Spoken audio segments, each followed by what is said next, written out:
좋습니다. 오늘 우리 같이 하나님의 말씀을 한번 봤으면 좋겠는데요. 우리 귀하신 하나님의 말씀은 구약 성경 사무엘상 1장 9절부터 20절까지의 말씀인데 그 중에 우리 19절과 20절 말씀만 읽어보도록 하겠습니다. 사무엘상 1장 9절부터 20절까지의 말씀, 목사님 성경으로는 409페이지에 있는데요. 이 중에 19절과 20절 말씀만 우리 같이 큰 소리로 한번 읽어보겠습니다. 큰 소리로 시작. 그들이 아침에 일찍이 일어나 여호와 앞에 경배하고 돌아가 라마의 자기 집에 이르니라. 엘가나가 그의 아내 한나와 동침하매 여호와께서 그를 생각하신지라. 한나가 임신하고 때가 이름에 아들을 낳아 사무엘이라 이름하였으니 이는 내가 여호와께 그를 구하였다 함이더라. 아멘. 자, 우리 오늘도 또 피곤한 몸과 육체를 이끌고 온 친구들 너무 환영하고 축복합니다. 오늘도 우리 같이 서로를 격려하는 시간을 가졌으면 좋겠는데요. 우리 수련회 은혜 가운데 잘 진행됐죠? 목사님이 재밌었던 에피소드가 하나 있는데, 수련회 때 마지막 날 우리 강사님으로 오셨던 목사님이랑 식사하면서 그런 얘기를 하는 거예요. 우리가 설교 전에 항상 몸을 풀잖아요. 우리 몸 풀고 피곤하고 하니까 몸을 풀고 이러는데 그 시간을 우리가 가졌잖아요. 그래서 설교 중간에도 막 찬양도 부르고 막 이랬었는데 강사님이 목사님한테 그래요. 처음에 저 뒤에 강사님이 분위기를 보려고 예배를 다 들으셨대요. 저녁 집회를 다 들으셨는데 막 같이 이렇게 찬양하는 걸 보면서 저렇게까지 해야 되나? 이런 생각을 하셨대요. 근데 다음 날 본인이 딱 마지막 날 본인 시간이 돼서 섰는데 뭔가 잘못됐다. 했어야 되는구나. 뭔가를 해야 되는 거구나. 이런 생각을 했다고 목사님한테 이야기를 하면서 목사님 그거 꼭 하셔야 됩니다. 계속 하십시오. 이렇게 말씀을 해주셨어요. 자, 우리가 같이 옆에 있는 친구, 앞뒤에 있는 친구 같이 인사하고 또 같이 축복하는 시간 가질 건데요. 목사님이 해보니까 너무 좋은 게 뭐냐면은 여러분이 막 율동을 하고 같이 친구 어깨 마사지 해주고 같이 찬양 부르고 할 때 여러분이 그때 막 환하게 웃는 거 보면 앞에서 얼마나 기분이 좋은지 몰라요. 여러분 옆에 있는 친구 잠도 깨워주고 또 인사도 하고, 우리가 일주일에 이때 아니면 언제 인사하겠어요, 그렇죠? 그러니까 우리 같이 좀 인사하고 같이 축복하는 시간 가지면 좋겠습니다. 그러면서 우리 찬양에 가서 잘 기억하면서 하나님 오늘 그냥 갈 수 없어요. 저 말씀 받고 은혜 받고 성령 받고 갈 거예요. 아멘. 오늘 반드시 그 시간 되었으면 좋겠습니다. 같이 함께 찬양하겠습니다.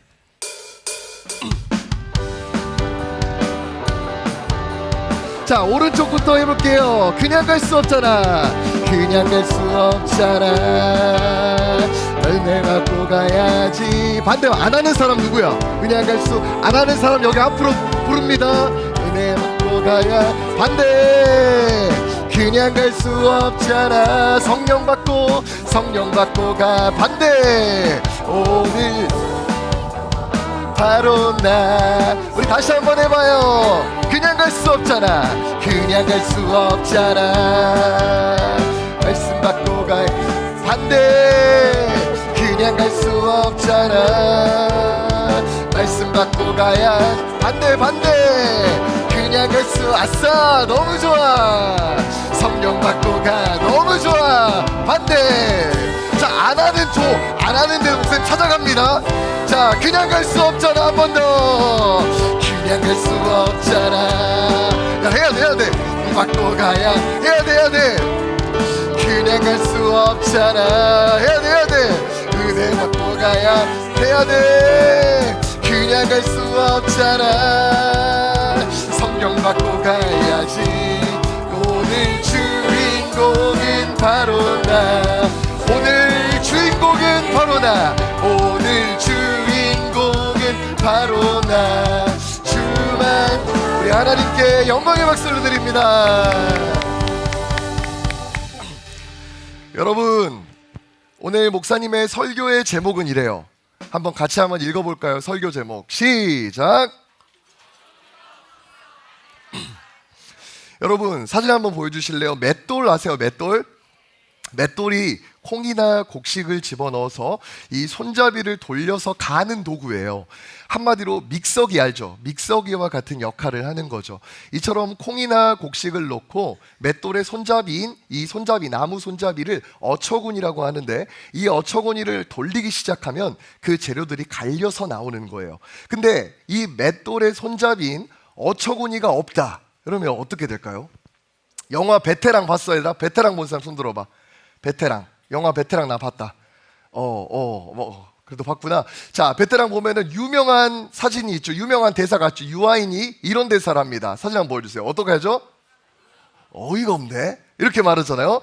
이 여기서 말하는 어이가 어처구니와 같은 뜻으로 통용되는 단어라고 하더라고요. 어처구니가 없다, 어이가 없다, 이 말은 가장 기본적이면서도 결정적인 도구가 없어서 황당하고 답이 없는, 어처구니 없는 그런 상황을 말할 때 그렇게 말하는 거죠. 이와 같은 어처구니 없는 인생이 오늘 성경 본문에 등장을 하고 있어요. 한 집안에 엘가나라는 남자가 살았습니다. 근데 이 남자에게는 첫 번째 부인이 있었는데 그 부인의 이름이 한나라는 여자였어요. 근데 이 한나는 너무 좋은 여성이었는데 한 가지 문제가 있었어. 그 문제가 뭐였냐면 아이를 낳지 못하는 문제를 가지고 있었던 거예요. 당시는 부족 국가 시대였기 때문에 아이를 낳는 게 굉장히 중요한 문제였어요. 여러분, 아들 한 명이 농사 일을 하는 것과 아들 10명이 농사 일을 하는 것, 뭐가 더 유익하겠어요?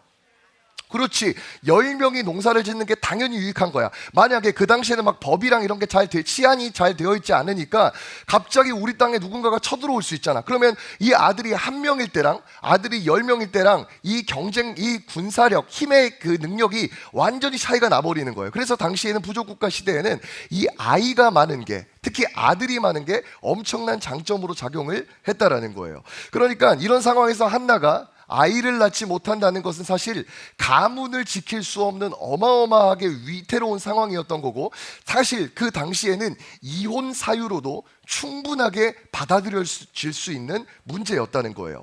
그래서일까요? 엘가나라는 사람이 아이를 낳기 위해 두 번째 아내를 자신에게 맞아들이기 시작해요. 분인나라는 여자인데요, 이 여자가 애를 얼마나 잘 낳는지 돌아서기만 하면 애를 낳는 거야. 퉁탕 퉁탕 퉁탕 해가지고 애가 계속 생기는 거야. 그러니까 이 분인나라는 여자가 게다가 한나라는 여자를 얼마나 미워하는지 한나가 보는 앞에서 그 한나를 얼마나 괴롭힌지 몰라. 막 애들을 막 일부러, 아이를 못 낳는 한나 앞에서 일부러 애를 막 잡고 안고 들고 막 돌리고 막 이래가지고 막 애를 막 데리고 다니는 거야.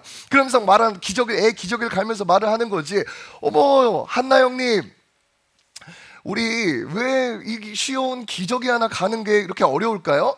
우리 옆집에서 어떤 사람 이야기를 들어보니까 형님이 하나님께 저주를 받아가지고 아이를 낳지 못한다고 하더라고요. 막 이렇게 말을 하는 거예요. 그러니까 한나가 마음이 너무너무 속상한 거예요. 자, 이거를 성경이 이렇게 말합니다. 사무엘상 1장 6절 한번 보세요. 사무엘상 1장 6절 앞이에요, 앞에. 네, 그의 적수인 분인나가 그를 심히 격분하여 괴롭게 하더라 라고 말을 해요. 근데 이렇게 괴롭히는데 이 집안에 소스윗 가이가 한 명 있었습니다. 그 사람이 바로 남편 엘가나예요. 이 남자가 얼마나 스윗한지를 한번 보세요. 사무엘상 1장 4절과 5절입니다. 엘가나가 제사를 드린 날에는 제물의 분깃을 그의 아내 분인나와 그의 모든 자녀에게 주고 한나에게는 얼마나 줬어요? 갑절을 줬어요. 사랑했기 때문에 갑절을 줬다는 거예요. 소스윗가이가, 엘가나가 선물을 하는데 두 번째 아내에게는 은반지를 선물로 주는 거야.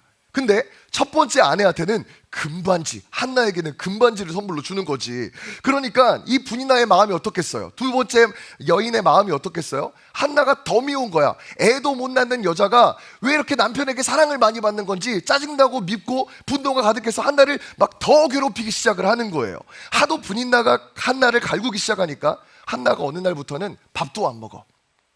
울면서 그냥 주저앉아서 가슴을 치면서 엉엉 울고만 있는 거예요. 그러니까 이 엘가나 남편이 한나를 딱 안아주면서 말을 하기 시작하는 거야. 남자친구들 잘 들으세요.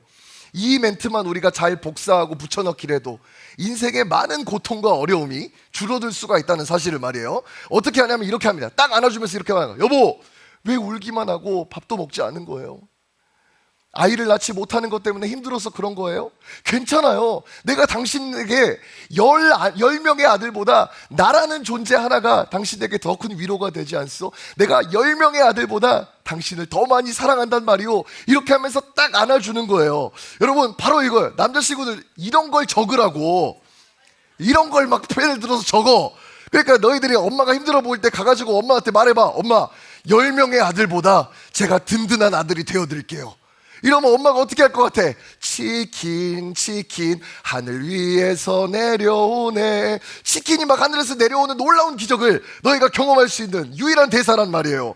근데 하지만 안타깝게도 이 한나에게는 이런 말이 위로가 되질 않는 거예요. 목사님이 한나의 삶을 한번 정리해서 가져왔거든요. 한번 보여주세요. 한나는 아이를 낳지 못하는 자신의 모습 때문에 괴로웠어요.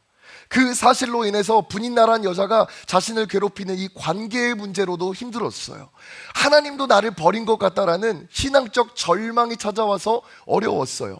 가장 사랑하는 사람의 위로조차 내 마음에 들어오지 않는 이 어려움 때문에 한나는 괴로웠다는 말이에요. 그야말로 낭떠러지 앞에 서서 더 이상 길이 없다 라고 고백할 수밖에 없는 상황이었다는 거죠. 여러분, 한나의 인생은 한마디로 하면 자식이라는 어처구니가 없는 상태였어요. 맷돌에 손잡이가 없는 상태였다고요. 그 자식 문제만 해결되면 한나의 인생은 더 이상 문제가 없는데 말이에요. 어떻게 있어야 할 딱 한 가지, 그 어처구니가 인생 가운데 없냐 말이에요. 하나님은 도대체 왜 한나의 인생의 맷돌의 어처구니를 빼버린 채 맷돌을 주신 걸까요? 벼랑 끝에 내몰린 한나가 이런 결정을 하기 시작합니다. 사무엘상 1장 9절이에요. 같이 한번 읽어볼까요? 시작. 여러분 잘 들으세요. 한나가 슬픔 속에 주저앉아 있지 않았어요. 오히려 그 슬픔 가운데 일어나는 길을 선택해요. 그리고 하나님 앞에 기도의 장소로 나아가기 시작을 해요. 그녀가 엉엉 울면서 이렇게 기도하는 거예요. 하나님, 제 마음이 너무 괴롭고 힘들어요. 왜 저는 자식이라는 이 어처구니가 저의 인생에는 없는 거죠? 하나님, 왜 이렇게 제 인생 가운데 힘든 슬픈 인생을 살게 만드시는 거냐고요? 엉엉 울기 시작을 하는 거예요. 한나가 한참을 엉엉 울면서 기도합니다. 여러분, 근데 사실 유대인들은 기도할 때 우리처럼 막 이렇게 기도하는 게 아니라 기도문을 읽는 수준이었거든요. 그래서 약간 영혼이 없는 것처럼 보여. 여러분 천주교 가봤어요? 천주교 가보면은 기도할 때 신부님이 어떻게 기도하냐면 여호와께서 너에게 복 주시기를 원하노라 막 이렇게 기도를 한단 말이야. 영혼이 없는 거가 몸이 건조한 기도 같잖아. 이게 왜냐하면 기도를 한다기보다는 기도문을 읽는 형태이기 때문에 그런 거예요. 그러니까 유대인들도 당시에는 기도를 할 때는 약간 기도문, 시편이나 이런 기도문을 읽는 형태였기 때문에 그런 게 아니었다는 거죠. 근데 한나는 말도 제대로 하지 못하고 엉엉 울면서 막 입술에 중얼중얼하는 그런 말을 하는 거예요. 이러니까 엘리 목사님이 한나에게 와서 딱 그래. 어이 아줌마, 왜 여기 와서 술 먹고 와가지고 행패를 부리는 거야? 지금 빨리 행패 부리지 말고 빨리 집에 돌아가! 이렇게 막 말을 하는 거죠. 그러자 한나가 말합니다. 목사님, 저는 술에 취한 게 아니에요. 사실 제가 마음이 너무 괴롭고 힘들어서 하나님께 기도하면서 마음을 쏟은 거예요. 그러면서 제가 하나님과 마음이 통했을 뿐이라고요. 이렇게 말을 해요. 여러분 한번 보세요. 사무엘상 1장 15절 한번 보세요. 한나가 대답하여 이르되 내 주여 그렇지 아니하니이다. 나는 마음이 슬픈 여자라 포도주나 독주를 마신 것이 아니요 여호와 앞에 내 무엇을 통했다? 심정을 통했다. 친구들 여기서 한번 주목해서 보세요. 한나는 기도 중에 하나님이랑 마음이 통했다는 거예요. 하나님께 마음을 한나가 쏟아붓자 하나님의 마음이 한나에게 채워지기 시작했다라는 거예요. 사실 여러분 한나의 기도가요, 우리의 이성과 합리로는 이해하지 못하는 수준으로 이 기도가 흘러가는 것을 볼 수 있거든요. 자, 사무엘상 1장 11절을 한번 보세요. 서원하여 이르되 만군의 여호와여, 만일 주의 여종의 고통을 돌보시고 나를 기억하사 주의 여종을 잊지 아니하시고 주의 여종에게 아들을 주시면 내가 그의 평생의 그를 여호와께 드리고 삭도를 그의 머리에 대지 아니하겠나이다. 여러분 보세요.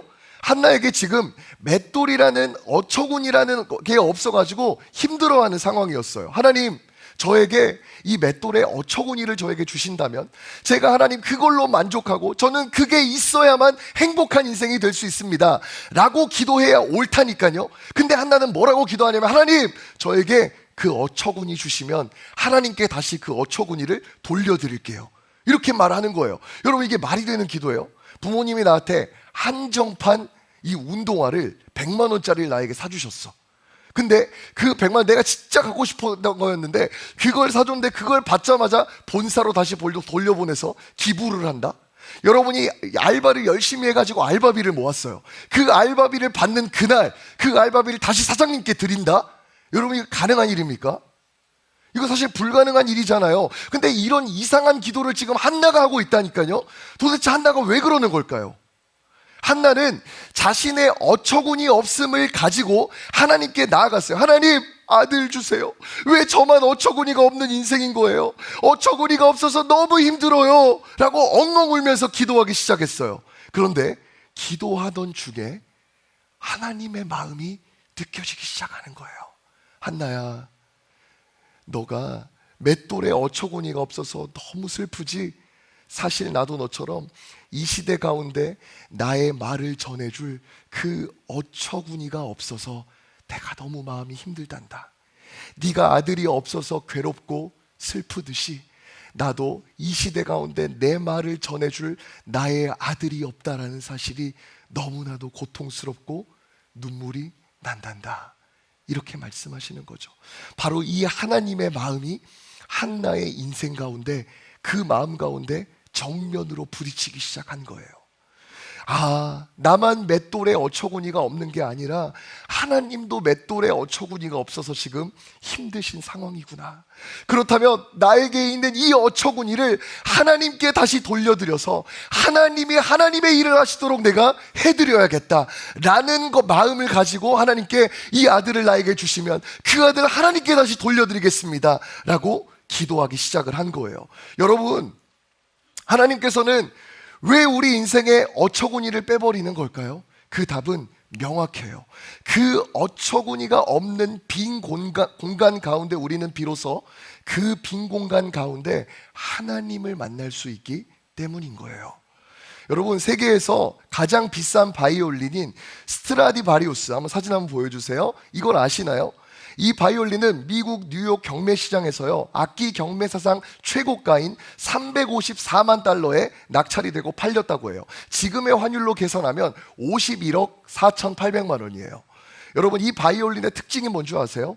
악기로 사용되는 이 나무에 있잖아요, 미생물들이 그 안에 들어가지고 그 안에 내부에 있는 나무를 다 갉아먹는다고 해요. 그래서 그 공간 안에가 텅 비어 있다고 합니다.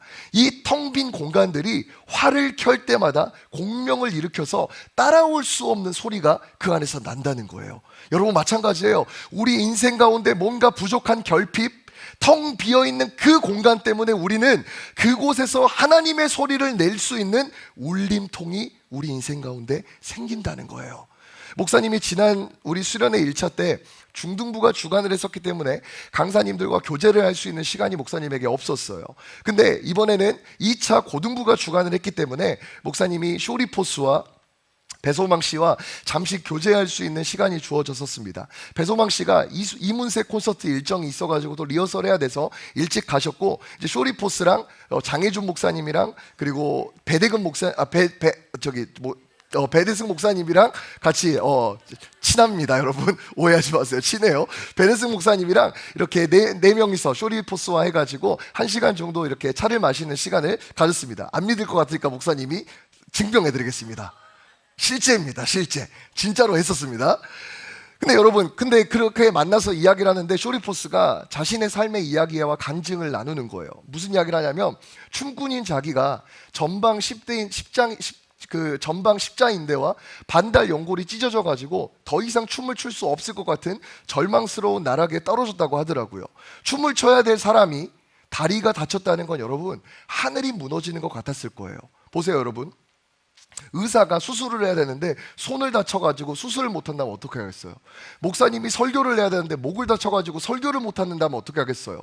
이 쇼리포스의 인생도 마찬가지로 이 맷돌의 이 어처구니가 없는 것 같은 상황을 마주하게 된 거예요. 이 상황들 속에서 쇼리포스는 하나님께 기도하는 자리로 나아갔다고 해요. 하나님, 저는 여태까지요, 제 이름이 유명해지기 위한 삶만을 살아왔었어요. 그러나 제가 이 춤을 통해서 하나님의 영광을 좀 나타내보고 싶어요. 그런데 하나님, 그런 제가 이렇게 다리가 다쳐서 있으면 어떻게 할 수 있겠습니까? 하나님, 제 다리를 고쳐주세요.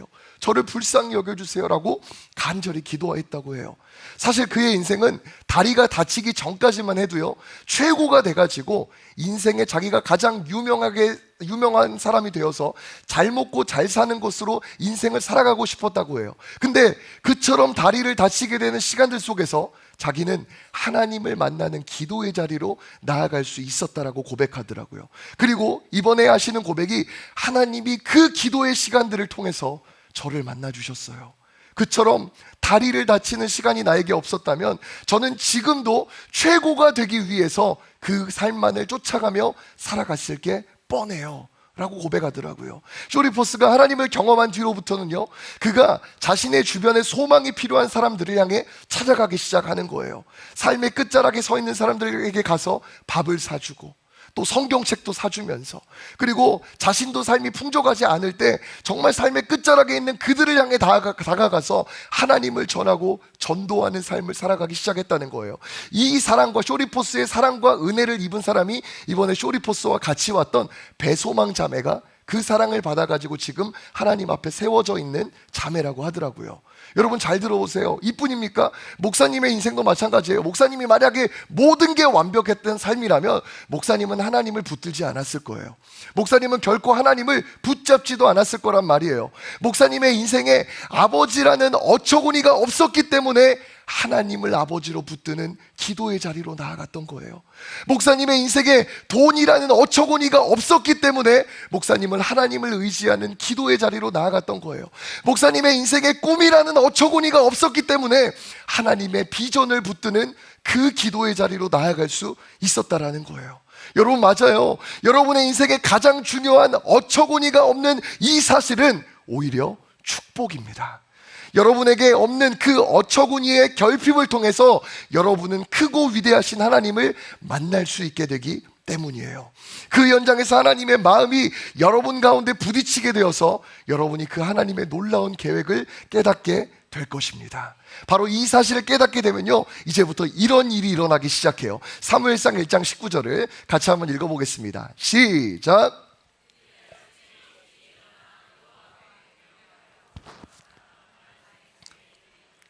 엘가나가 그의 아내 한나와 동침함에, 여러분 잘 들어보세요. 우리가 어처구니 없는 그 상황에서 하나님께 기도의 자리로 나아가서 하나님의 마음을 발견하게 되는 순간요, 그때부터 우리 인생에 어떤 일이 일어난 줄 아세요? 바로 여호와께서 우리를 생각하시는 놀라운 응답의 경험들이 우리 인생 가운데 시작되는 거예요. 여러분 잘 들어보세요. 그때부터는 내가 내 인생의 맷돌을 돌리는 이 수준이 아니라 하나님의 믹서기가 작동하는 능력을 우리 두 눈으로 보게 되는 일들이 생겨나기 시작을 한다라는 거예요. 자 보세요. 사무엘상 3장 19절, 7장 13절을 보세요. 사무엘이 자라매 여호와께서 그와 함께 계셔서 그의 말이 땅에 하나도 안 떨어지는 거예요. 또 여호와의 손이 사무엘이 사는 날 동안에 블레셋 사람들을 막으시는 거예요. 한나를 통해 등장한 사무엘을 통해서 놀라웠게 민족을 세우고 살리고 민족을 이끌어갈 사무엘이라는 지도자가 등장하기 시작을 하는 거예요. 근데 이 사무엘이 딱 등장하니까 어떤 일이 벌어지냐면 그의 말이 땅에 떨어지질 않는 거예요. 또 그가 살아있을 동안에 적군, 어마무시한 그 적군들이 이스라엘 땅으로 쳐들어오질 못하는 거예요. 이 승리의 나날들이 사무엘을 통해서 펼쳐지기 시작을 했다라는 거예요. 다시 말해서 한나가 자신의 맷돌 어처구니를 내어버리고 하나님을 만나는 자리로 나아가기 시작하자 하나님의 믹서기가 상상할 수 없을 정도로 작동하는 놀라운 응답의 역사, 하나님의 역사를 보기 시작하더라는 것이에요. 사랑하는 여러분, 오늘 설교의 제목은 정말 맞는 말이에요. 어처구니가 없어서 다행이다. 왜입니까? 어처구니가 없기 때문에 우리는 하나님을 만나는 자리로 나아갈 수 있는 거예요. 어처구니가 없기 때문에 우리는 하나님의 믹서기가 작동하는 현장을 두 눈으로 보면서 간증할 수 있는 인생이 되어지기 때문인 거예요. 친구들에게 여러 가지의 결핍이 있을 거예요. 아, 왜 나는 이 모양이지? 왜 난 이거밖에 안 되는 거지? 아, 왜 하나님은 나를 이렇게 어처구니 없게 만드신 거지? 여러분 그때요, 그것에 절망하고 좌절하고 무너지지 말고 하나님을 만나는 기도의 자리로 나아가십시오. 하나님께 여러분의 마음을 솔직하게 모두 다 털어놓으세요. 한나처럼 엉엉 울면서 하나님 앞에 매달리십시오. 그렇게 할 때 여러분은 머지않아 여러분을 향한 하나님의 마음을 깨닫게 되기 시작할 겁니다. 여러분의 어처구니를 없애신 그 하나님의 마음을 말이에요. 그리고 여러분의 인생에는 그 어처구니 없음으로 인해서 만나게 되는 그 하나님의 믹서기를 경험하게 될 것입니다. 나의 인생에 사무엘이라는 응답을 준비하신 하나님의 큰 계획 속에 여러분은 하나님을 찬양하고 감사하며 이 하나님의 살아계심을 간증하게 될 것입니다. 바로 이 사실을 믿음으로 여러분의 인생에 어처구니 없음을 하나님께, 하나님을 만나는 기도의 자리로 나아가서 하나님이 사무엘이라는 역사와 응답을 보여주는 놀라운 기적을 간증하는 저와 여러분의 모든 인생 되어지길 주님의 이름으로 간절히 축복합니다. 우리 들은 말씀 생각하시면서 다 같이 자리에서 일어나서 함께 이 찬양 부르면서 나아가겠습니다.